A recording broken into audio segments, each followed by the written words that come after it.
Today we will be looking into the GRC, that is Governance, Risk and Compliance, where we will look at what is the meaning of governance, how do we do risk management. We touched upon risk management, but we will get a little more details on risk management.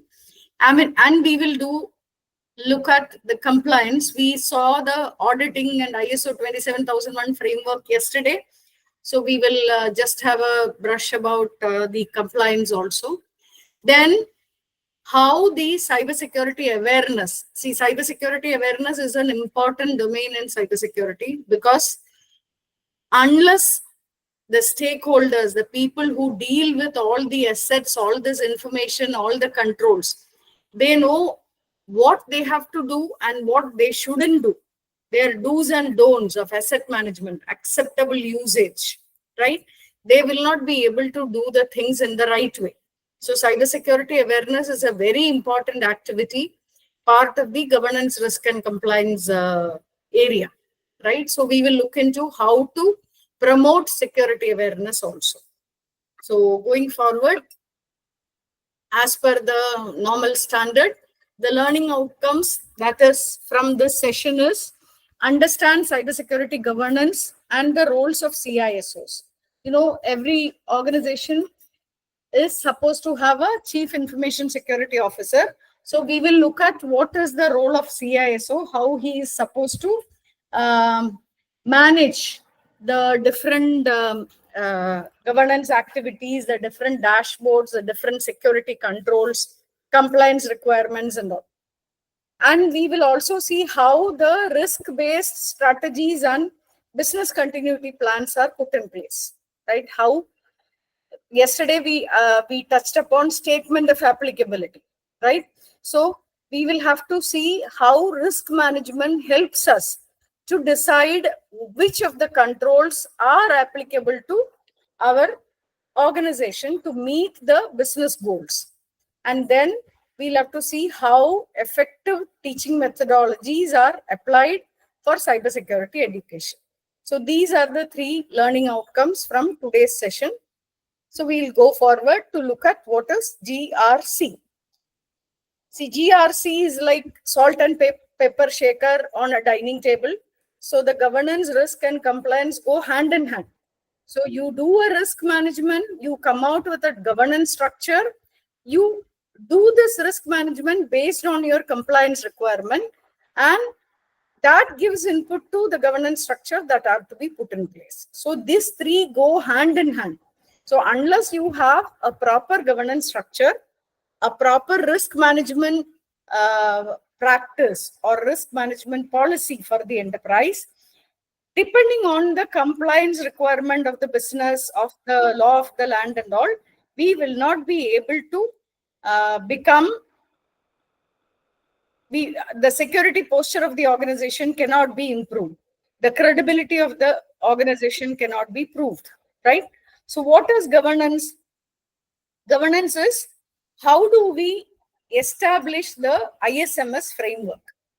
You put in the framework, how do you decide the policies, the processes, and the required controls to ensure security operations? So when you say policies, it talks about what has to be done. It also talks about who has to do that. So there is something called roles and responsibility, right? So you have to say the process, who has to do it, right? And with any role, you have to say to whom this role is reporting to, right? That is what a proper governance structure is.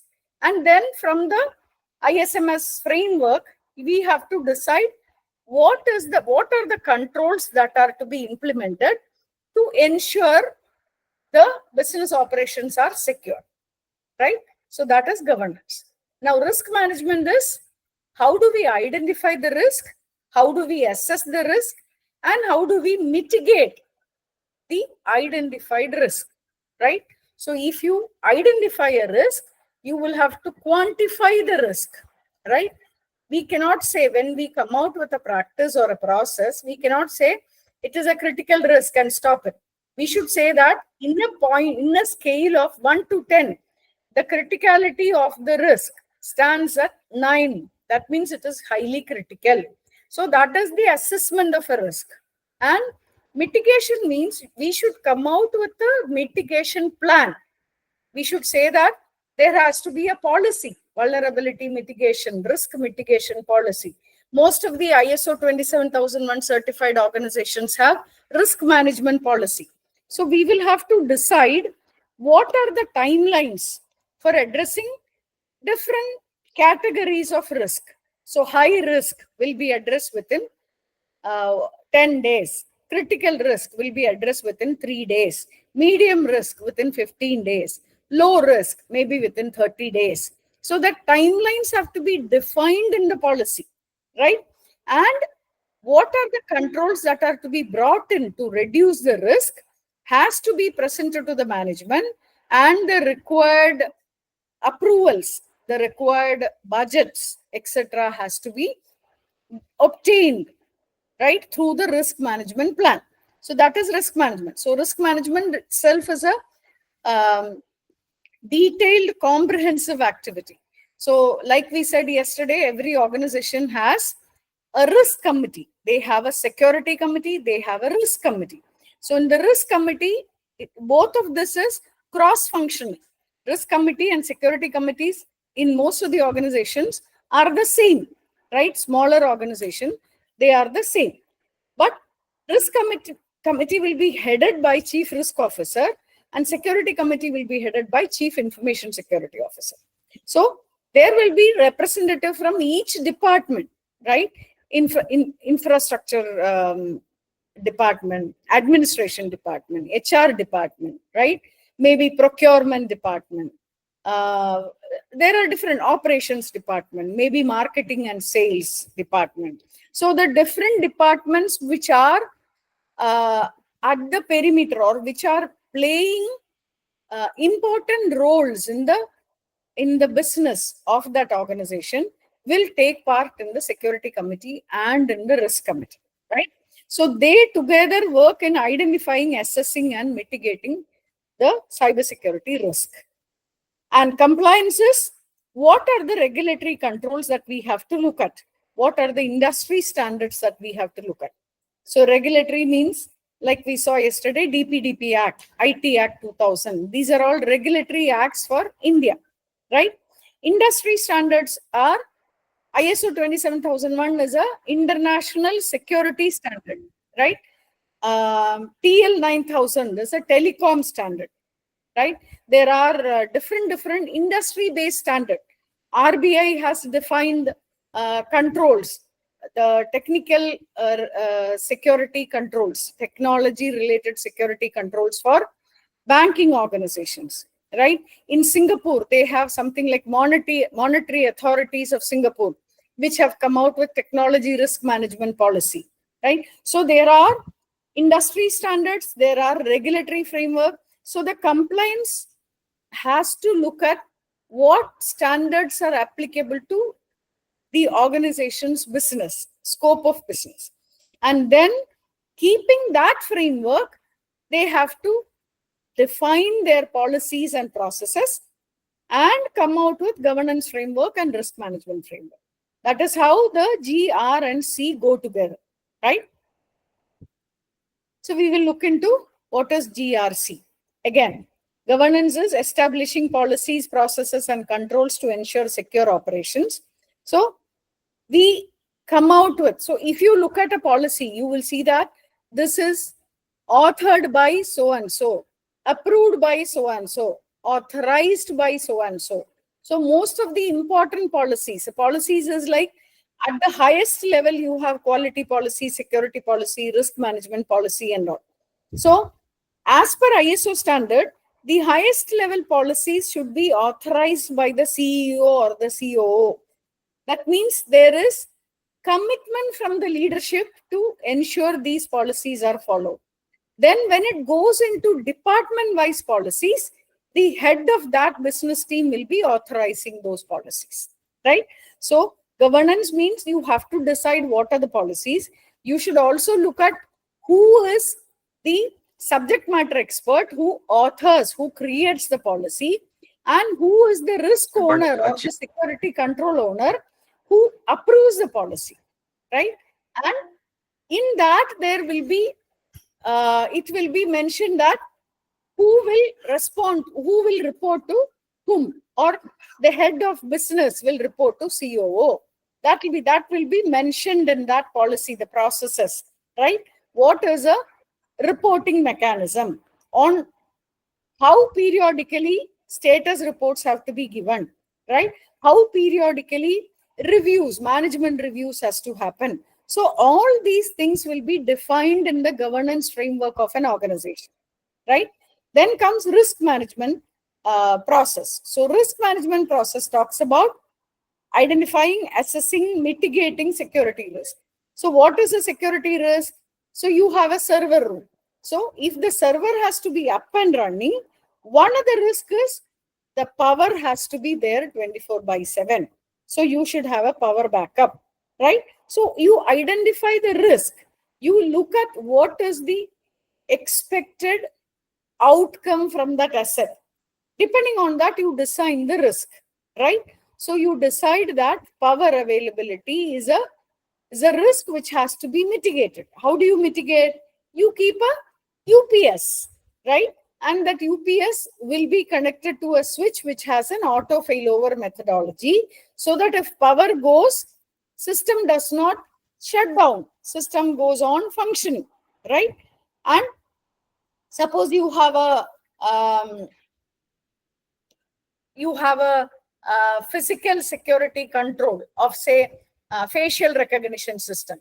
So you have to ensure that the facial recognition system works inside the physical perimeter, so that nobody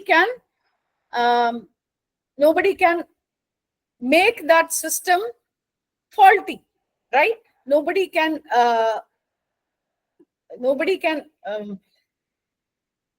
the system keeps working all the time. So that is how we identify the risk. So if you look at any organization, you can see that the access control mechanism is inside the first entrance, right? It is never outside. It is inside the first entrance. So you have to go through there and then use your card or your PIN or your biometric to actually enter into your work area. So there will be a corridor outside, there will be a reception area outside, which will have a security guard, right? So if you are working in a manufacturing plant, so your security involves in keeping your gates secured. So you should have physical security guards, right? So you should have contracted as agency, which gives you 24/7 security guards. So if two people are on leave, the agency has to give you somebody else so that the security controls are not impacted. So identifying, assessing, and mitigating security risk comes in risk management. Then comes compliance. Like we said earlier, we have to decide what is the compliance that is applicable to us, right? So there is a compliance called SOX compliance, Sarbanes-Oxley. So SOX compliance is for organizations which are listed in the US share market. So SOX compliance will be applicable if any of your customers are listed in the share market of US. It is a US customer and they are listed there, right? Data privacy compliance of UAE will be applicable if your customer is a UAE customer, right? Data privacy compliance of India will be applicable. DPDP Act will be applicable if your customer is a domestic customer. And DPDP Act anyway will be applicable to your internal employees. The privacy data of your internal employees, you will have to anyway manage. So every organization should have a privacy policy which looks in mechanisms or controls. See, privacy is managed basically through security controls. So privacy and security also go hand in hand. So privacy of your employees' information also has to be managed through security controls, right? So that is compliance. So we will again see how this GRC together helps in improving the security status, cyber security status of an organization. So when we come out with a governance dashboard, there is something called a RASI matrix, a matrix which says this role is responsible to address this particular control. This role is accountable. That means they implement it, right? And this role controls means they approve and all. And there is a I. That means they are informed. So the reports are going to the informed role. So you come out with accountability of all the roles at all organization level. You bring in accountability, right? So that is where each of the employee should be given a security awareness training, privacy awareness training, so that they know what type of data they are doing with, what is the organization security policy, and how they have to implement those security controls, that they know, right? So you will have to ensure role-based training. Role-based training is given to each of the employees so that they know what they have to do. So generally in an organization, what happens is they give an induction training while joining to everyone. And when they take up a role, they will be getting inputs to manage that particular role. The controls that are to be managed in that role, they will be knowing when they take that particular role. So that means you will be assigned a role, right? Generally, recruitment happens based on job roles, right? There will be job description. Only at the fresher level, when people are recruited from college for the fresher level, it will be for a generic role, but otherwise it will be always against a job description, right? So when accountability and the responsibility are fixed, right? So everybody will know this is the right way of doing it. And if we do any deviation in this way, it will be treated as an incident, right? So there will be a knowledge among everybody on what is a security incident and what we have to do to ensure we are not causing any deviation to policies, right? So the GRC actually helps in complying to the governance framework and reducing the security incidents that will come through managing the systems. And this is done by promoting a culture of compliance. So you will be knowing that every year there is a month which is celebrated across organizations or across institutions as cyber security month. So there will be hackathons conducted, there will be training sessions conducted, there will be conferences, right? There will be essay writing competition, there will be poster designing competition, right? So all these things help in promoting a culture of compliance. And people will be told that inside the organization, you cannot take photographs. Photography is not permitted, right? You are not expected to share your password. Passwords are unique and individual. You cannot share your password. So if a person joins the team, then the team member, a colleague in that team should tell him, see, you have to raise a request to get access. Till you get access, you will have to read through whatever is available in the intranet or whatever, right? Or in the library, you have to go and sit in the library. So the culture of compliance, a security culture, has to be cultivated among all the employees through this mechanism of training. And I told you there is a document in most of the organizations which are ISO 27001 compliant called acceptable usage policy. So they tell this acceptable usage policy is shared to all employees. So they say that if you are given an office laptop, you have to use it only for your official work. You can use it for basic personal work like doing some banking transaction, booking your tickets or anything, but not for watching movies or watching cricket matches and all. So they will tell you what is it that you can do with the asset given to you for the work, right? And the internet connection. The acceptable usage policy will say that internet connection goes through a firewall, and these are the allowed portals, and remaining things are not allowed, and you are not authorized to try to break the controls also, right?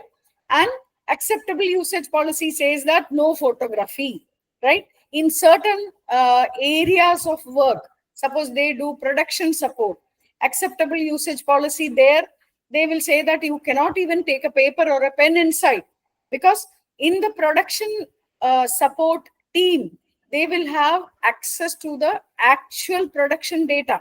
So the customer would have said, or the organization would have created a policy saying that the chance of somebody writing down anything from the screen also has to be removed, right?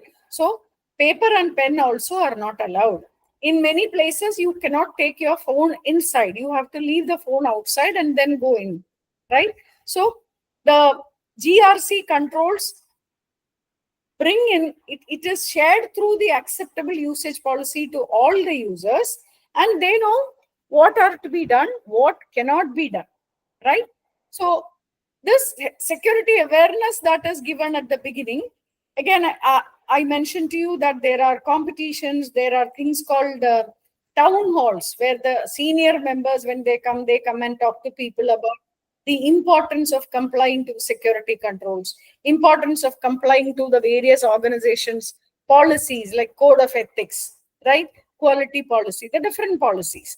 So the security awareness again is a very important activity to ensure people are aware of what they have to do, what are their responsibility. People are aware of how to manage their responsibilities, right? And when we talk about security awareness, there is also certain things. I think yesterday I just mentioned about prior to the job, what are the controls, prior to employment, during employment, and after employment, what are the jobs, right? So when any organization which is ISO 27001 certified, when they recruit a person, they have to verify their profile, right? They have to get a background verification done from the education institution, from the institution where they are saying they have experience, right? There has to be a police clearance certificate collected. That is called background verifications, BGV. So they do that. And then they ask all these people to sign a non-disclosure agreement, an NDA. So what does that non-disclosure agreement means? It means I am signing a contract hereby with you, in which I am saying the work that I am doing while employed by this organization are the intellectual property of this organization, and I will not think about taking any of this information with me, or copying it, or misusing it, or reusing it in any other organization, any other project, right? So in every while joining, everybody has to sign that non-disclosure agreement. That non-disclosure agreement actually helps in ensuring that you are told what can be done, what cannot be done. So there should not be a reason for somebody or a cause that a person is saying that I didn't know that I shouldn't be taking photo here. I didn't know I should not be writing down something from the screen, right? So a training is clearly given. There is mostly an assessment after the training, right? And there will be an agreement, contractual agreement signed called non-disclosure agreement. So these are part of cybersecurity awareness. So it actually educates the employees to recognize the controls and to abide by the controls. So if you abide by the controls, we can prevent the cyber threats from materializing, right? The threats will not happen. The threat vectors will not be able to create an outage in the system or a threat in the system. So the cybersecurity awareness is a very important activity. Like I mentioned earlier, I'm an active ISO 27001 auditor. So when I audit, the first thing I ask is, how many people are there? What is your non-disclosure agreement? What is your background verification mechanism? And what is the training methodology? How frequently you ask them to do refresher training, right? So the employee awareness is very important. And employee awareness also helps in reducing the risk of phishing, right? Now, it is not only employees, it is also the users. See, banks are giving us messages. Telephone calls have ringback tones saying that there are phishing issues happening. So we have to be very clear. We should not be doing this. We should not be doing that. Right? Please don't fall victim to such a incident. So there are awareness mechanisms happening from various places. In movie theaters, they show small clippings which are created by Reserve Bank of India saying that there are such frauds happening.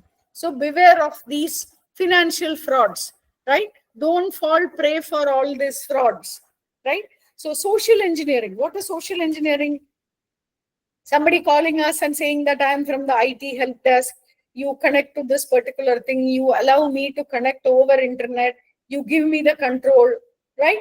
So we think when that person talks in a very authoritative way, we think that that is correct. So that is social engineering. Keeping all our mobile applications, having access to SMS, having access to all the contacts, right? Because we don't know that it can be a risk, right? So we are creating incidents through these trusting mechanisms. So when we download an application and the application asks for permissions, we approve, right? We don't look at why it is asking for permission. So social engineering is the lack of diligence in sharing information, sharing accesses, and giving details to other people, right? Social engineering, there is also something called like when we walk, when we sit in the cafeteria, we talk about work. When we travel in the lift, right, in a multi-storied building where you have multiple offices, you talk about work in the lift where other people can also hear, right? So these are all social engineering issues. I remember one case where one customer team walked into an office, right? A previous office which I was working in. They walked into the conference room and they saw that the board was full of the brainstorming results from a previous discussion. So the customer team told them, if you don't have the culture of wiping off the previous confidential information, then how can we trust our business with you, right? So we have to be very careful about these social engineering mechanisms.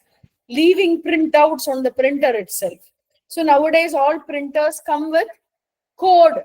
So you give printout. You may not go to the, I mean, in one floor of an organization, there may be one printer in a corner, right? So you may not go to the printer immediately after giving printing. So there is a code given to each one of the employees. So once you print, you can go and collect it at any time, but you have to pin, you have to type your code there, then only the paper will come out. So that there is no printouts with confidential information left on the printer, right? And every printer should have a shredder nearby so that anything printed has to be shredded, right? Again, there should not be any mechanism of copying data. So your USB, CD, etc. should be blocked so that if it will not stop, it will not allow anybody to copy.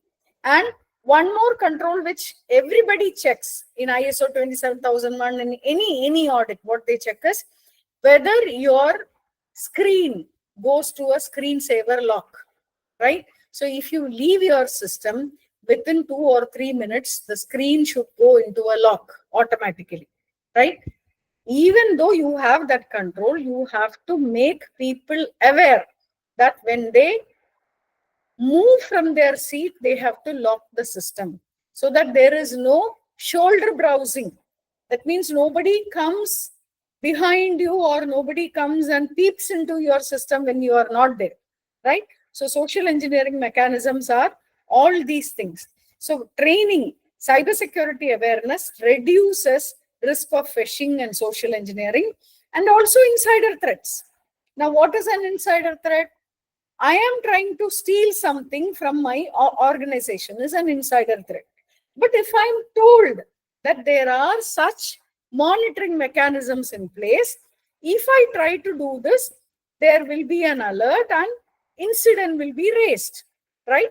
So I will not think about doing anything wrong while I am working in an organization. So insider threats also can be reduced by making people aware of the controls that are existing, right? So that is the importance of cybersecurity awareness. Now, the governance, risk, and compliance we will see again. So any organization, a governance is required, right? For an academic institution, there is a dean or a principal. Each department has a head of the department, and there are professors, there are assistant professors, there are students. So there is something called an organization structure. So to look at governance, when we look at governance, we always ask the organization to prepare an organization structure. So it says these are the different roles, and this is the relationship between the roles. This role reports to them. The role, say, physical security head in an admin department sends report to the admin manager. Admin manager sends it to the CISO, right? There is an information security manager for a particular branch, right? He collects data on security controls and he sends it to the CISO. There is an internal auditor who does the audits, and all the non-compliances will be shared with management through a dashboard, through a report. So governance, risk, and compliance. And governance, first thing that we ask is, again, what is the organization structure? What is the training that is given to each role? How do they know that they have to do these things? So IT team will be having their own team-based training, how a network administration team has to manage their devices, right? How a server administration team has to manage their own devices. Admin team will be trained on how the data center has to be given two-factor authentication access, physical access, right? What is how the biometric access will work, right? How the CCTV recordings will be monitored, how much of logs have to be maintained, for what periodicity the logs have to be maintained. So these things will all be in role-based trainings, which will reduce the risk of social engineering, insider threats, and phishing and all, right? So going forward, we will look into what is cybersecurity governance, right? What is governance? Establishing security policies and procedures. Now, what is a policy? Policy is at a high level. It's a document which is at the highest level. It says what we do, right? Policy says what we do. And procedure is actually the next level. So procedures say how we do what we have stated in policy, right? So in security policy, we say that we will ensure confidentiality, integrity, availability of all assets are managed properly so that there is no outage to the business service, the service that we are extending to our customers. That is our policy. So the procedure has to be how we ensure confidentiality, how we ensure integrity, how we ensure availability, what are the mechanisms we follow, what are the tests that we do to ensure that these are met, right? That is procedures. So we should have, like we said earlier, we should have acceptable usage policies. So the IT team, the infrastructure team will have more stringent and more detailed acceptable usage policy because they have administrative rights. So they should be knowing for what all things they have to use the administrative rights. And we also say in any of the information security framework, we say that there should not be any common user ID password which are used by multiple people, right? So like before all this technical controls came into place, the admin user always used to be a single user. So there used to be an admin role or an administrator role or admin team role, some name, right? That password used to be shared among the 5 people in the IT team, and they used to use that password for doing anything. So the problem is, in the acceptable usage policy, we know admin rights is required for certain things, but we will never be able to find out who did that task because the password is shared, right? So after that, when access control policies became stronger, it was possible to create multiple admin users. So what happened? Jyoti as a user was given administrative rights. So Jyoti can use her own ID to do all the admin tasks, right? And there is a accountability for the work that is happening, that is done by Jyoti, right? So all these policies and procedures bring in that visibility on what has to be done, how it has to be done, and who has to do it, right? So governance structure brings in these things. Now, roles and responsibility. That is what I was mentioning earlier. So an organization should have roles. So there is a CEO, there is a COO, there is an MD, there is a head of the department for, say, quality head. There is security head who's none other than CISO, right? There is a business head, there is HR head, there is admin head, IT team lead. So these roles are clearly defined, right? Roles are defined, and we say that this is the responsibility of the role. So the person who is given that role should be capable of managing all that responsibilities, right? So they should be able to take up the role and do everything that is defined in the roles and responsibilities. That is how the governance structure has to be defined. So every organization, again, coming back to the earlier statement, will have an organization structure. So the structure will say there is a CEO, and there will be a COO and a CRO, a CISO, like all that CXOs, right? The chief officers will be reporting to the CEO, and then there will be different teams reporting to each of that CXOs. So every review meeting, every leadership review, every governance meeting, we will know who will be owning certain controls and who will be able to provide the report related to those controls, right? So roles and responsibilities are defined in such a way that the end users are clear about what has to be done. The security teams are clear about what has to be done. So if a user should report an incident, right, in the acceptable usage policy or in the responsibility of a user, there will be details on how an incident has to be identified and how they have to report an incident. So the user will go to that particular portal and report, or they will send a mail to a mail ID which is actually looking at security incident management, right? So they will know each role, even to the last level, a typical employee, a team member responsibility also is defined, and team members' responsibilities are given in the acceptable usage policies, right? So the roles and responsibilities have to be clearly defined.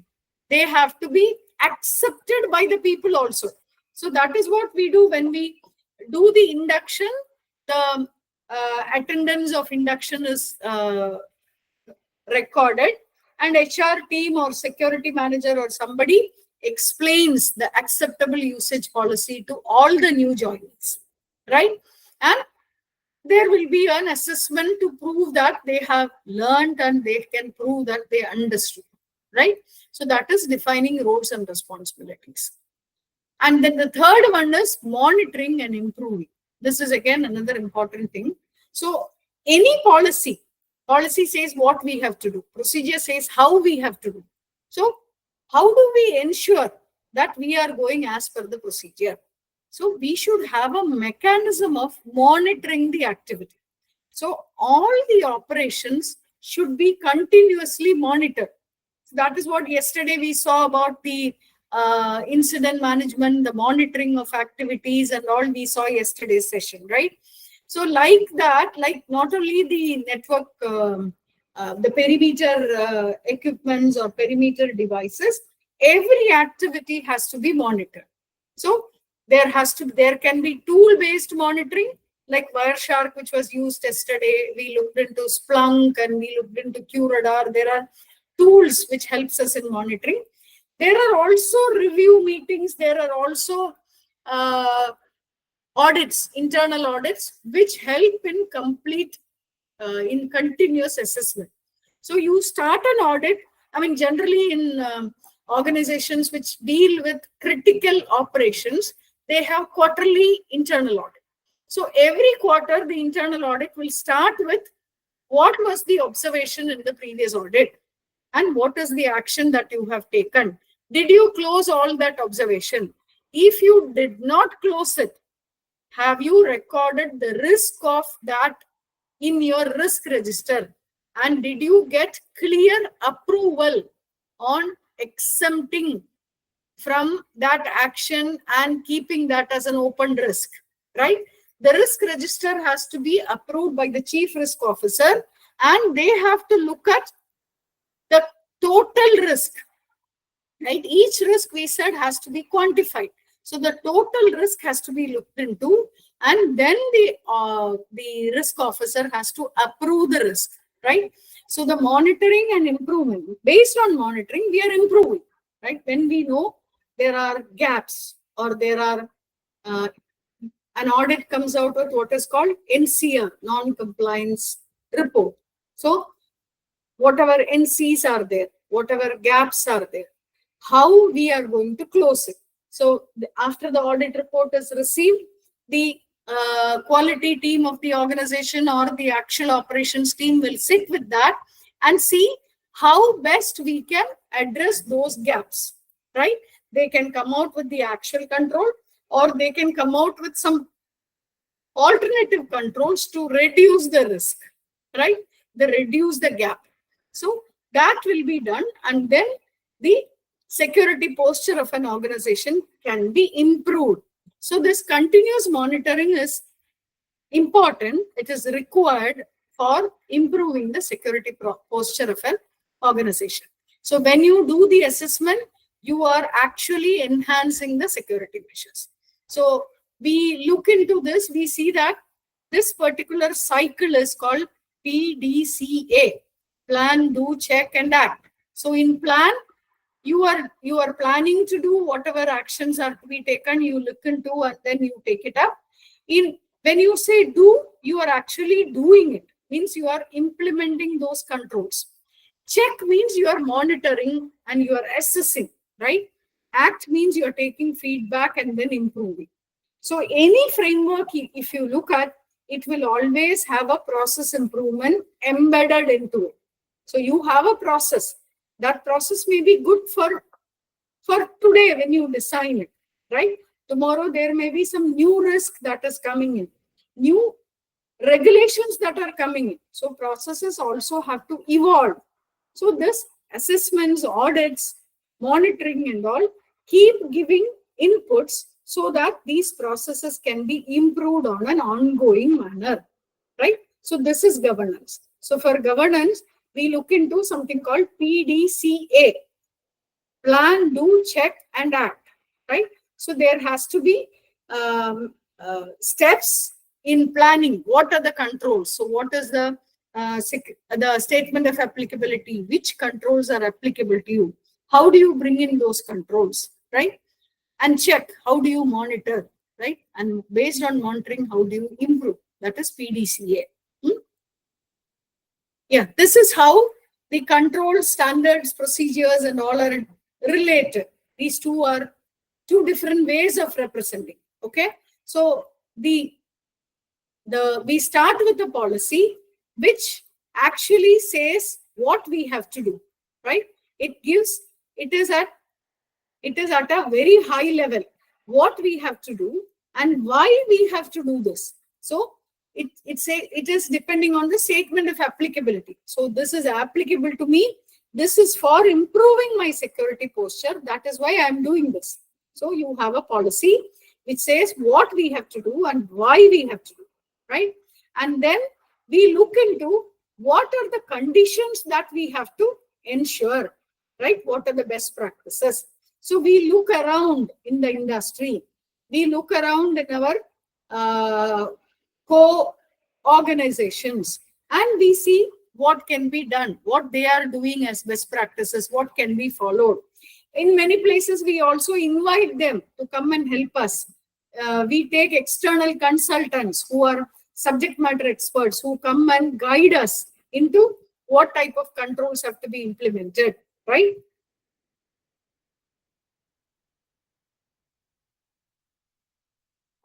There is an assessment called SOC 2 assessment, right? So that SOC 2 assessment is actually done by some of the organizations only. Only certain organizations are allowed to do SOC 2 assessment. So what if we have to implement that SOC 2 controls, compliance, we invite people, we invite consultants to come and help us to find out which are the applicable controls and how to implement those controls, right? Now, after control objectives are identified, we decide on standards, whether ISO 27001 has to be taken up, whether 20,000 has to be taken up. Suppose we are an organization which is providing cloud service as a business service, right? So we have to go for ITSM, IT service management, which is ISO 20,000, right? And any organization has to follow quality management, which is ISO 9001. So which standard is applicable? Like I told you earlier, if we are a telecom company, TL 9001. If we are a banking organization, we have to follow the RBI guidelines, right? If we are located in India, we have to follow the IT Act of India. So which standards are applicable to us has to be identified, right? Based on that standard and the control objective, we have to create procedures which say how we have to achieve the controls that we have listed in our control objective and in our policy. So our procedure, suppose we have a security procedure. So the security procedure will start with, it will have physical security, infrastructure security, human resource security, and process security. So physical security, it will say every entrance has to have an access control, right? There has to be emergency exit, which can be opened from inside only. It should not be a thoroughfare, right? That has to be written down in your procedure. If it is your infrastructure procedure, it will say every device, every endpoint should be having antivirus, updated antivirus, right? All the endpoints should be registered in the domain, right? How do we control the domain? What is our domain controller, right? How do we do the access control mechanism? So procedures, there will be so many procedures which will align to the policy and the control objective, right? Each of the department or each of the domain of cybersecurity will have a procedure, okay? And there will be guidelines. Guidelines are like optional. They are guidelines. So you will have Java coding standards. You will have router hardening guideline, right? You will have firewall policy document. So these are all documents which let you know what are the best practices that are followed in those particular things. So if you have a Cisco router, so Cisco will give you the guideline, the manual for using it, right? If you use Python for your development work, then Python will have a coding standard which you will have to use, right? And security testing you have to do. So OWASP tells you what are the testing that you have to do. So there are different types of guidelines, documents which are for our information only, but they are all good practices. So we have to follow that so that we can ensure compliance to the policy. We can ensure that we are the security posture of the organization is better, and the credibility of the organization is better also, right? So the policy guideline, policy to guideline is designed like this. The same thing if we are showing in another mechanism.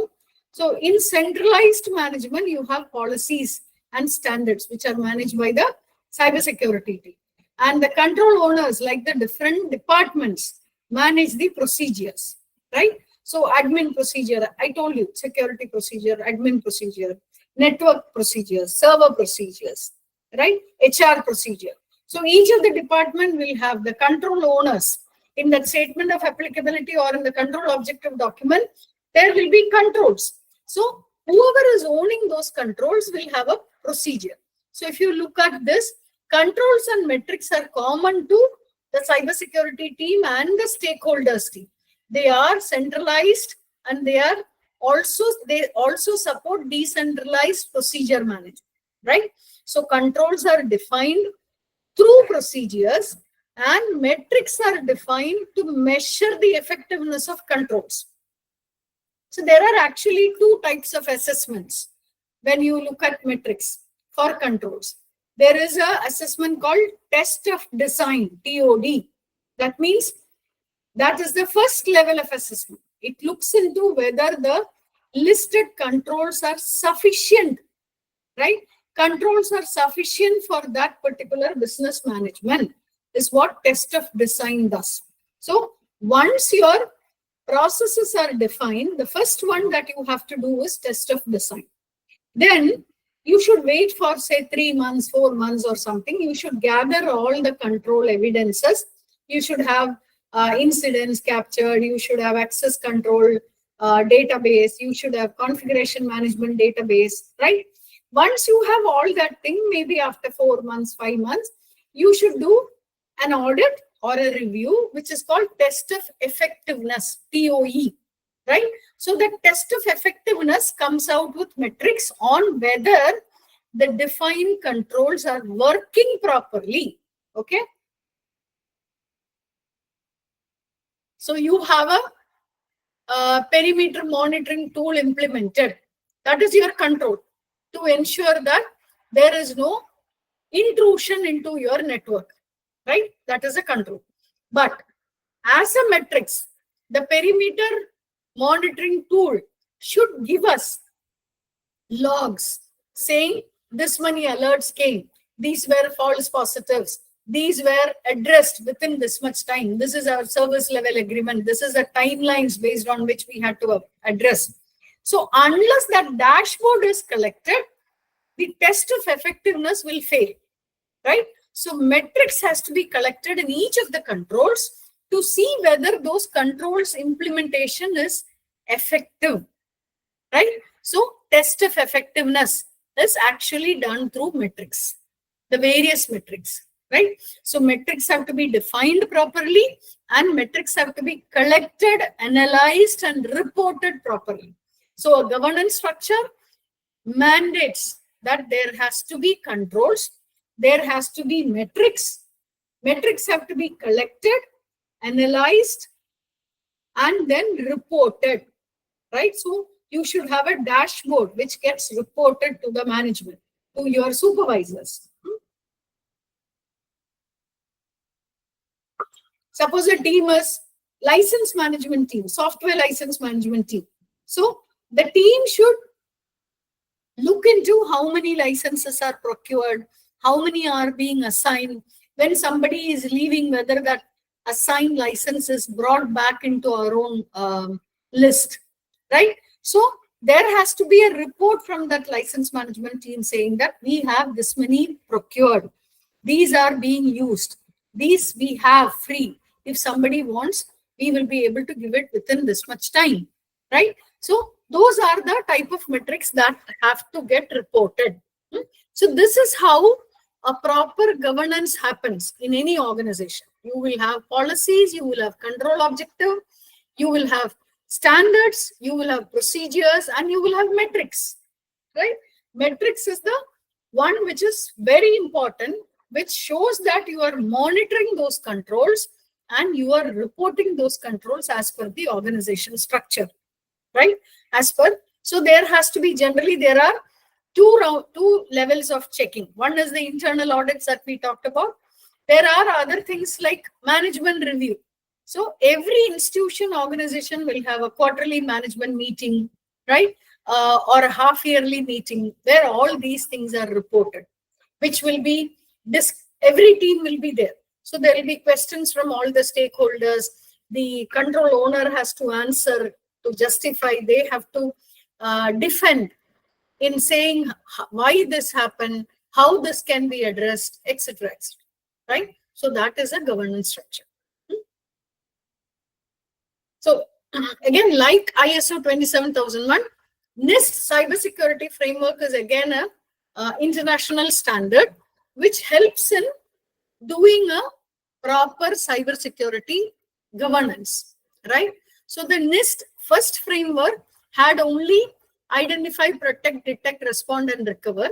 That means it used to identify the different anomalies, protect from those anomalies, detect what has to happen, right? Identify the risk, protect the system, detect anomalies, respond to all the anomalies, and recover from those anomalies, right? So that is what was happening in cybersecurity framework, which was the version 1. Then they saw that these 5 teams are working in silos. Whatever is identified does not get flown into the detect. So if the control is identified and it does not go into detect to find out whether it is working properly, the identification or the detection, both the levels will not work properly, right?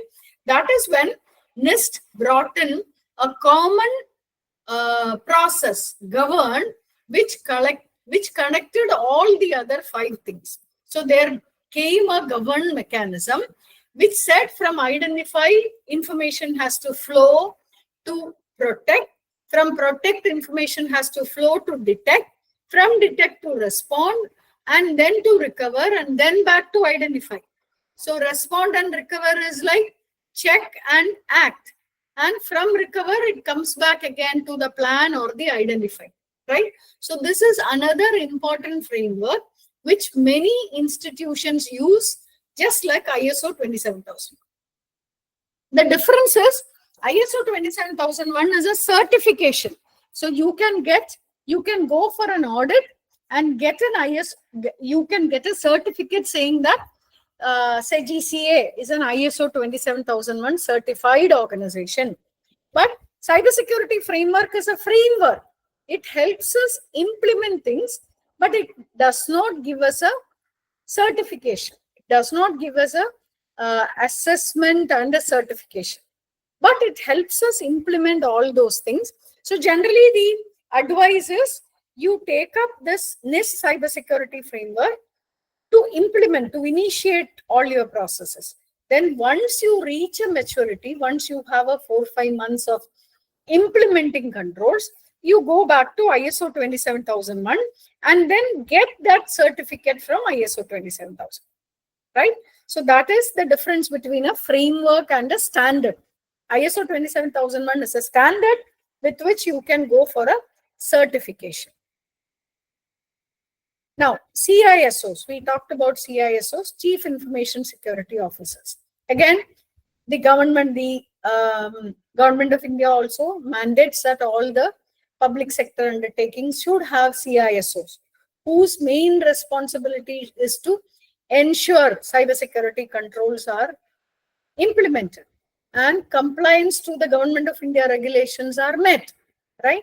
So every organization should have CISO, especially the public sector undertakings. Private sector will definitely have, because their customers will demand anyway, right? So what is the role of a CISO? So in our roles and responsibility, CISO's role also will be defined, right? CISO's role is strategic leadership in cybersecurity. So what is expected? The CISO should advise the organization in deciding what type of tools have to be procured, what type of standards have to be adhered to, what is the business, what is the security controls required to meet the business goals, right? What are the different things that we have to put in place? What is the resource requirement? Should we buy licenses? Should we get servers? Should we get resources like subject matter experts, right? So strategic leadership in cybersecurity is the responsibility of CISO. Now, the second one is ensuring compliance with regulations. So CISO will be audited, right, by the government organizations, government entity, by the ISO auditors, right? Even in the management review meeting, the CEO will review the CISO to see what are the reports that you are getting. How do you ensure that the security posture of the organization is strong, right? How do you escalate things, right? What is your service level agreement? Within what time you address these issues? Now, the external audits of CISOs is to ensure compliance with regulations like the data protection law, right? Like the IT Act, like the ISO standards, right? So the CISO will be the auditee facing these audits. So CISO has to sit there. It is not necessary that CISO has to explain all procedures, but he is a lead. He will be leading the audit team. So if there is a question from infrastructure team, he can call the infrastructure lead to come and talk about what are the controls, how they verify, and infrastructure lead will give all the required evidences. But the main auditee will be the CISO, right?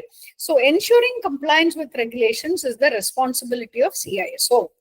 Now, CISO also has to ensure incidents are managed in a timely manner and also business continuity is maintained. What is business continuity? We saw in the first day that cybersecurity is ensuring confidentiality, integrity, and availability.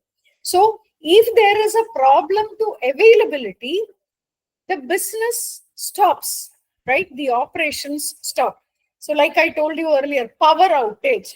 Suddenly there is no power, right? The operations stop. So that has to be avoided. So there has to be business continuity mechanisms. Now, what is a business continuity mechanism?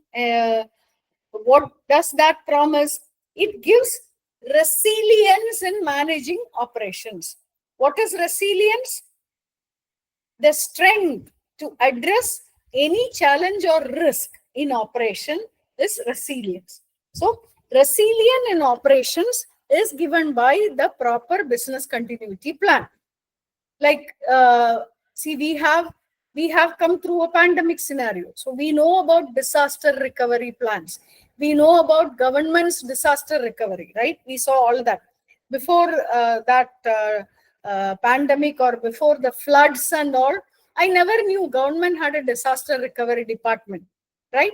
Now, there are floods in various places. So we know that the disaster recovery department of government, disaster recovery team, has actually given an advisory saying that this seashore at this place is actually red. Fishermen are not supposed to go for fishing, and this area is will have high rain, so you have to be careful, right? There will be even in summer the temperature hike, the ultraviolet rays, the problem with that, everything is being coming to us as advisories from these people. So like that, in an organization, if you go to a plant, there will be a display at the gate of the plant, right? The pollution index. I mean, people from Delhi will know about the pollution index. I don't have to explain that, right? The pollution index here is this, right? So anybody who has any problem can address that. So the business continuity, the disaster recovery teams are people who keep monitoring certain things and who take recovery measures, right? They take continuity measures. So what is a continuity measure? So suppose there is a building with 7,000 employees. So the building code of Government of India says that in between we have to do an evacuation drill to ensure that if there is any problem in the building, the 7,000 people can be evacuated immediately. The most valuable assets is people, right? So there has to be a policy which says evacuation of the building, right? And that policy has to be tested. So how do you test that? You do evacuation drills. So you simulate an evacuation, right? You simulate a fire alarm will be sounded. Everybody will be asked to vacate. Everybody will be asked to evacuate, right? So, and there will be a measure taken. The metrics taken from evacuation drill will be within what time everybody was able to be evacuated. Generally, during a fire alarm, the lift will not function. So, again, as per the industry standards, the physical security, the business continuity mechanism of evacuation requires the HR of each organization to have a list of people who are permanently physically challenged or temporarily physically challenged, like pregnant ladies or people who have gone through certain accidents and having some difficulty walking and all. So they have to be given support while evacuating, right? So again, the governance mechanism of that organization, which the CISO is owning, has to ensure that safety of everybody in that organization is addressed through policies for business continuity, for disaster recovery. To manage incident, again, that's an incident, right? A fire alarm, a fire event is an incident, right? An antivirus attack, a virus attack is an incident. So a virus attack happens. So there is an incident response team, how to isolate the machine from the network to ensure virus is contained, right? So incident response, how does it do? A ransomware attack happens. So how do you respond? How do you answer to the question on how the ransom request will be addressed, right? So business continuity is, like, for example, internet service provider. So if there is a power problem at the internet service provider end, we will lose connectivity. So that shouldn't happen. So what is our business continuity mechanism? We should have a secondary internet service provider. So if the primary has some difficulty, we will switch to the secondary and we will be able to continue the business, right? Like that, the business continuity process will list all the controls which are imminent for the business to continue and how the continuity is managed through the backup mechanisms. Now, data. So data, if we need the data, we should take backup of data. So what do? You periodically backup data. And how do you ensure that the data which is backed up is usable? You have to do what is known as a restoration drill. So you back up on a weekly basis. After every backup, one particular folder or one particular domain has to be restored to see whether the complete data was backed up. Was there any difficulty in and we lost data and all can be checked, right? So business continuity mechanism says all that. So these are the various things that the CISO has to own. So CISO has to coordinate the continuity mechanism, the response effort, and resilience efforts also CISO has to coordinate, right? So that is what CISO has to do. Now, in GRC, we were talking about G till now. We will go into R, the risk, right? Risk-based cybersecurity strategy and business continuity plan also comes here again. So how do we put in the risk-based cybersecurity strategy? So what we have to do for any business, we have to identify what are the typical risks, right? Suppose we are in a business of, say, telecom service provider. So we have to identify whether there is, how the connectivity is maintained, right? Whether there will be a problem, whether there will be a cable cut, right? How quickly we can address that, whether we can give them a temporary solution immediately by pulling a cable from a nearby another post or something, right? In case of a campus, like an academic campus itself. So a telecom company has to look at providing two different lines. Power lines. Power lines are given from different feeders, right? So for any business, we have to identify which are the resources that are required by the business for resilience in the operation, and those resources has to be managed without any outage. The outage to that resource is a risk to the business, right? So you have to identify the resources. When you identify the resources, you will be able to identify the risk, right? Once you identify the risk, you have to assess the risk, right? How do you assess the risk? Risk is assessed by looking at how frequently this will materialize and what will be the impact of this risk materializing, right? So you have to identify the risk, you have to assess the risk, and you have to come out with mitigating controls. So you identify that there is a problem in the power feeder. If there is a like the climate, the weather, there actually causes power outage due to wind or due to rain or anything. So we should have connectivity from two different feeders, from two different points. So if power goes in one line, then we will be getting alternate power from another line, right? So identifying, assessing, and mitigating cybersecurity risk is the main thing in the risk management. So we have to do regular risk assessment. Again, this is very important. You create a risk register when you start the risk management process. And many organizations just leave it, just keep it as a static document. A risk register is never a static document. It is a dynamic document, keeping the business scenarios, keeping the external environment. The risk keep changing, right? There may be instances where risk is becoming high. There may be instances where some risk can be removed or retired.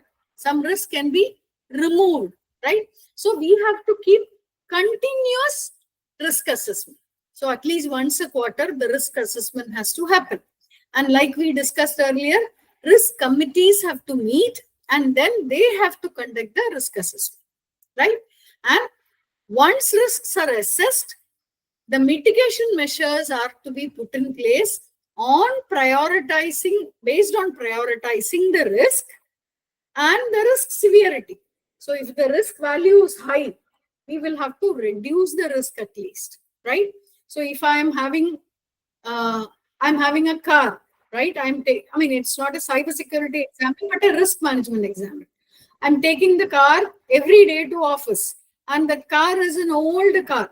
So if my reaching office on time is more priority, then I have to look at a car which can be trusted to take me to office at the right time, right? So we should have prioritization mechanism to address the risk severity, right? Now, how do we prioritize the risk security measures? So we look at the risk value, right? We look at the threat levels. So if there was a virus attack in the network, once it happened, that means the antivirus has to be strengthened. It has to be kept updated on a frequent basis. And dashboards from antivirus console has to be collected, right? So depending on the likelihood of something happening, right, we can take our own health. So suppose I am identified as having a high sugar value, blood sugar value, then I have to keep myself tested frequently to see that it is not going beyond acceptable value, or it is not suddenly dropping also, right? So we should prioritize the security measures like evacuation drill, like security awareness training, like antivirus, like monitoring at the perimeter, like bringing in backup mechanisms, right? We should identify the risk. Sometimes people may have the highest risk. There may be scenarios where an organization will have people resigning and leaving frequently. So there has to be a mechanism of addressing that risk by recruiting people periodically to ensure that you have all the roles filled up, right? So there has to be resources to address the high risk vulnerabilities. So there has to be an HR team looking at recruitment. There has to be interviews happening to do the recruitment. There has to be induction training happening. So all those resources has to be addressed, right? And multi-layered defense strategy. This is again important. Cybersecurity is always related to the onion ring, right? You have multi-layered controls. Your perimeter is the largest onion ring. There you will have controls at the perimeter, like if it is a physical security, then you will have boom bar, you will have vehicle scanning, you will have the RFIDs on vehicle, access controls, right? And then comes next level. Next level will be physical access to your seat, asset allocation, everything. So in the network, the perimeter is all that points which are open to internet, right? Then comes your intranet, then comes your servers, then comes your endpoint. So these are all coming in different onion rings, right? So that is called multi-layered defense strategy. So if you are bringing in connectivity from internet to your machine, then you have to bring in multi-factor authentication, right? So that is a control at the perimeter to improve the security. If you are, see, one of the cases which I have seen is government departments which deal with very sensitive things like Department of Defense, right? So if you go to Department of Defense, you can see that their internal network is not at all connected to internet. So people who are working there, if they have to use internet, they have to go to a separate internet kiosk and they have to connect to internet from there. From their seat, they will not be able to connect to internet because internet is a segregated network, internet connection. Their intranet, which is connected to all their research, all their designs, all their testing and all, is another network, right? So this is how the multi-layered defense strategies are built in. So risk management, risk identification and assessment has to be done in a way to identify what level of security has to be given, and the security can be introduced in different layers to make it a stronger security control, right? So that is risk-based cybersecurity. Now, business continuity management, business continuity plan. So we discussed earlier. So business continuity plan is ensuring the critical systems remain operational during disruption. So we can look at our power inverter at home. So what we do, a basic 2 lights and 2-3 fans will be connected to the inverter. So if there is a power outage, we will have the very basic things, right? So business continuity planning also helps us to categorize or rather you should categorize your operations into very critical operations, and the business continuity plan will address very critical and critical operations only. So you will know, see, internet banking. Sometimes they say that the internet banking is under maintenance. You will have light services given, right? What is the meaning of light services? Very basic activities which a user has to mandatorily do, like transfer of money or withdrawal of money. Some very basic things will be enabled, right? So that is a business continuity plan. So for a bank, the user's money transaction the savings bank transaction is the most important activity, or maybe bill payment also, right? So in the light method of internet banking, they allow those activities to happen. So the critical systems are to be made operational. So what do?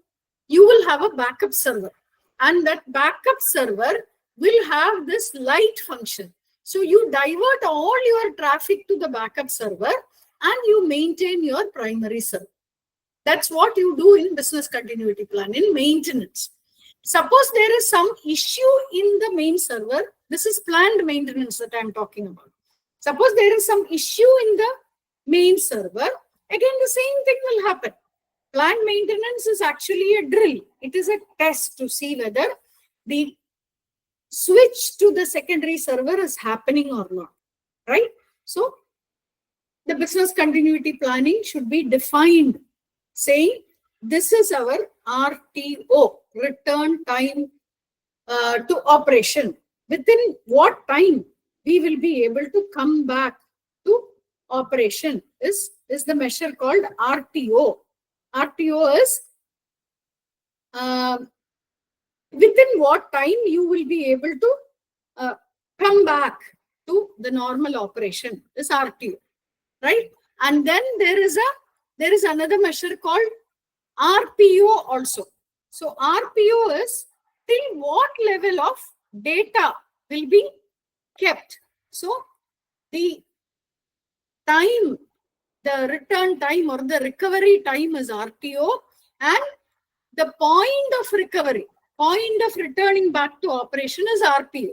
That means if you take backup weekly and your server goes down, so if the backup happened 3 days back, then your 3 days data will be gone, right?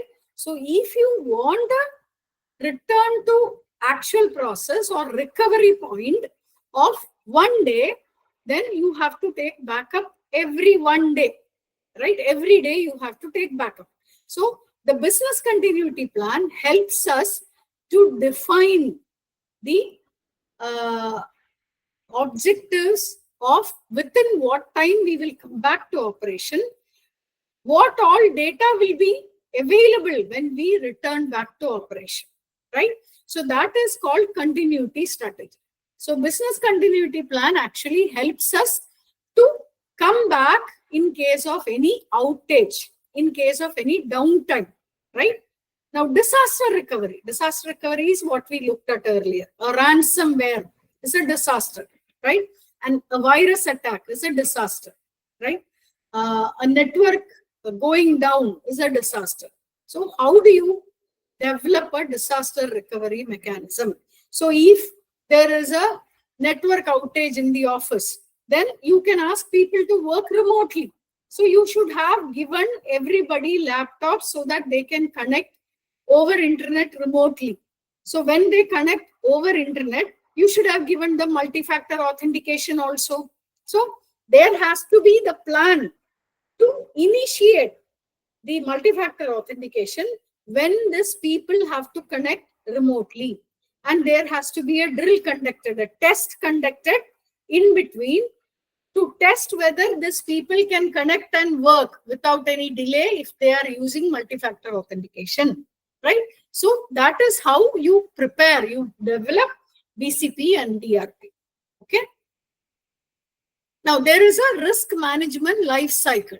Like we said, there is risk identification, right? How do you identify the risk? We look into the scope of business, the context of business, the criteria that we have to look at, right?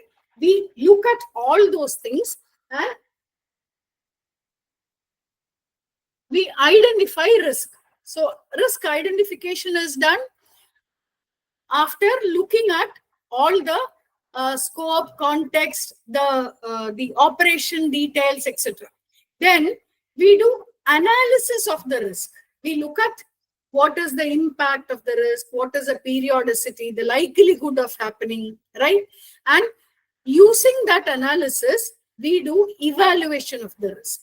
So we give the value, say 1 to 5. So in a 5 by 5 matrix, we design if it is highly probable, right? the impact is high. Then the risk assessment gives us, the risk evaluation is a product of likelihood and impact, right? Risk value is a product of likelihood and impact. So we assess risk.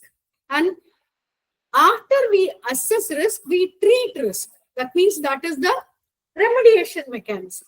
So we bring in controls to reduce the risk, to remove the risk, or to transfer the risk. So yesterday we said transferring risk means you outsource that work. You give that work to somebody else, right? Or you take an insurance. That is how you transfer the risk, right? So whatever your value lost will be given by your insured as your insured claim, right? So risk treatment happens. So how can we do all these things? We have to continuously monitor and review the risk, right? That's what we said earlier. The risk cannot be static. It has to be dynamic. It has to be frequently reviewed. After monitoring, we have to see whether the controls are sufficient, whether treatment mechanism is good. There is something called risk appetite, right? Risk appetite means the risk that an organization is ready to take. That is risk appetite. So if we say that we are ready to take a risk of up to, say, a value of 15 in a scale of 1 to 25. So the risk appetite of that organization is 15, right? So anything above 15 has to be treated immediately. That's the meaning of risk appetite. So we have to record and report also. The monitoring and review, the frequent monitoring and review has to be input into the recording and reporting. And whatever is recorded and reported has to be communicated, right, to management. It has to be given as consulting to other department, other stakeholders. So it goes as a cycle. So there is a life cycle.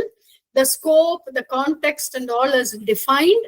Risk is identified based on the scope, analyzed, evaluated, and together with identification, analysis, and evaluation, risk is assessed. Then you do treatment mechanism, right? And while doing risk assessment, you do monitoring and review. And that monitoring and review goes into your recording and reporting and goes into communication and consulting. That is a risk life cycle.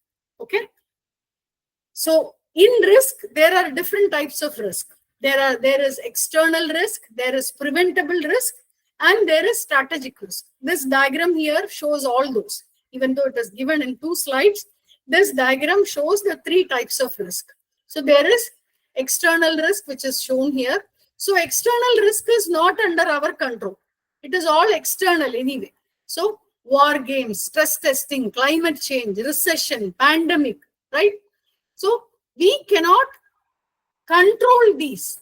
We should have mitigation. So we can imagine. So now a pandemic happened. So we can imagine what will happen if a pandemic happens.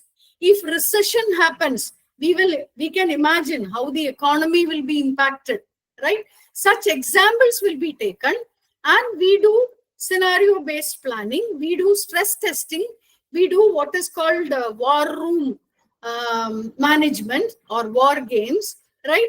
And then we come out with mitigation where we can reduce the impact in case this event occurs, right?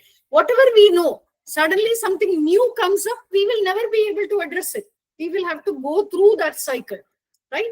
The second one is preventable risk. What is the meaning of preventable risk? Which can be identified, which we know, right? We know that we have a standard operating procedure, and in that standard operating procedure, there are certain things which has to be measured. So that can be checked through audits, and that can be checked through matrices, right? What are the examples? Accidents, fraud, mistakes. So a server administration cannot, if there is a mistake in server administration, the SOP of server administration will say that this has to be addressed like this, or this is the incident management in case that happens. If there is a reason for a fraud, the background verification that the HR does will give a mechanism to prevent, right? The background verification will be strengthened, right? There will be periodic non-disclosures collected from people, right? What are the mitigation mechanisms in preventable risk? Eliminate or prevent. You can reduce the risk or you can remove the risk, right? You can reduce and minimize occurrence or you can remove the risk. Now, strategic risk. What are strategic risk? At the high level, right? At the business goal level itself. So the geopolitical risk, election-based risk. Now, when US election came, all the investments, right? It got impacted. Suddenly there is a change in climate or change in political scenario. There can be a risk seen. Our overseas business may go through a risk in terms of all that. So those all come under strategic risk, right? So there are heat maps or risk maps coming in, key risk indicators coming in. So there will be risk-based resource allocation. This particular domain or this particular branch may see this issue. So we will have people in pipeline to address that. This particular network will have a fluctuation in bandwidth due to certain things. There is a IPL match happening, right? When an IPL match is happening, we know that there is a network fluctuation everywhere, right? So how do we assign more resources during that time, right? Credit risk, R&D investment, location-based risk. These are examples. Location-based risk, a place which is prone for flood, right? How can we do that? A place which is prone for political unrest. How can we address those things, right? How do we mitigate, reduce the likelihood and impact in a cost-effective way? In strategy risk, we cannot eliminate that risk, right? We can reduce the likelihood, but for reducing the likelihood, we should do a cost comparison. The cost taken to reduce and the impact. The cost taken to reduce the risk should be less than the impact. Then only that it can be done in a cost-effective way. So these are the 3 types of risk that we have to look at while doing risk management. So yeah, business continuity planning we looked into. So there is one scenario given here, responding to a cyber attack with a risk-based strategy. So a company identifies ransomware infiltration and activates a BCP. What will be ransomware infiltration? So ransomware generally, they encrypt the data or they make the operation unavailable. So you should have a BCP plan where you have a backup of data. You have an entire operation system as backup. So when you have backup, there are 3 different types of backups which come in BCP planning. Hot backup, warm backup, and cold backup. Hot backup means you have a mirrored scenario. So if something happens to your primary, the RTO and RPO is minimum, right? Minutes only. So your mirrored server takes up immediately. That is called auto failover, right? Immediately it comes up. Your recovery point and recovery time and everything is almost 0, right? A warm backup means most critical things, like I told you earlier, the light service will be given. Most critical things will be given. Everything will not be given. That is a warm backup. A cold backup means system will be down. It is not very critical. We will allow the system to be down for 2-3 days, and then we will start building from scratch and building it up. So for operations which are not very critical, you can have cold backups also. So here it says within 24 hours. So your RTO is 24 hours, right? Your RPO is depending on the data that you require to come up. That RPO comes in. So this is a scenario which comes in as an example of BCP. Now in teaching, I think we looked into these. So we will just have a look at what are the various teaching methodologies, right? We looked into an industry where we have induction, where we have role-based training and all, right? Currently, all the nations, all countries, all governments are asking institutions to provide training to public, to everybody. That is where we talked about the ringback tone, the clippings that RBI shows in movie theaters, right? The newspapers having advertisements saying that this is what it is. Even Prime Minister talked to us about that FedEx issues, the digital arrest and all, right? So how do we make the public aware of real world security scenarios? So case-based learning is something which is required for everybody, right? It has to be done at schools, it has to be done at colleges. It need not be tool-based, it need not be very scientific or anything, but case-based learning, what everybody needs to know. A person who uses a mobile should know these things. A person who uses a laptop should know these things. A person who's just like a person who has to drive a vehicle has to get a license, right? Like that, a person who uses a mobile application should also be cleared of a training so that we will know how to use the mobile and the application in a safe and secure manner, right? So case-based learning, gamification and interactive scenarios, right? There are various mechanisms of training. So there are mechanisms where training happens through various cartoon-based ways. Training happens through different role plays, right? So gamification, interactive mechanisms are all mechanisms to conduct cyber security education. And real world scenario analysis. This is what I told you, hackathons, right?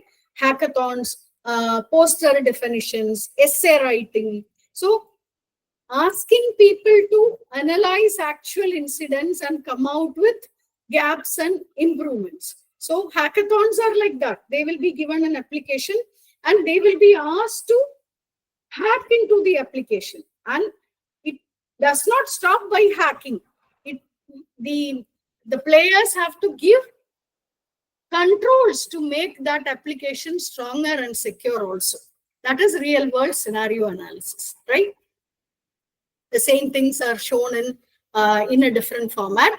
So we have case-based training, case-based learning, gamification, and we also have real world scenario analysis, okay? Now, there are teaching methodologies. So threat awareness and phishing simulations. So many organizations conduct this phishing simulation. So I get a mail with a link, right? If I click that link, I fail in that phishing evaluation. So what will happen? I will get a mail immediately saying that, sorry, you clicked the phishing mail. This is the mistake you did. You have to do a training, right? You have to complete this phishing training and do an assessment. So the training has to be followed with a simulation of a test also. So there is a threat awareness, there is a phishing simulation as well, right? So phishing attempts are simulated, and the suspicious behavior, like you would have seen that banks and all send us mails, right? They say that we don't ask you OTP, we don't ask you password, we don't send links and ask you to click on that, right? And they also say a phishing mail is something where there will be a lot of spelling mistakes, and they will show an urgency. They will say your KYC is expiring. Click this immediately and close it, right? So that your account will be valid. So they will show an urgency to make you fall into that phishing trap, right? And the other area of focus for technical people is teaching security standards like ISO 27001, GDPR, teaching them tools for doing the monitoring, perimeter monitoring, penetration testing, right? So that is another way of training. So security awareness can be conducted in various mechanisms for different types of audience, right? You can have the basic case-based learning for normal audience, right? Who are computer users, who are mobile users, right? You can have technical courses for people who are doing technical work like software development or in infrastructure management.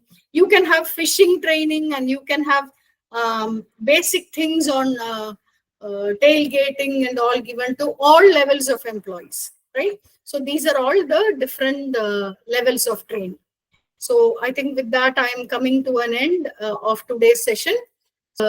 People who joined us with the sessions for the last 4 days.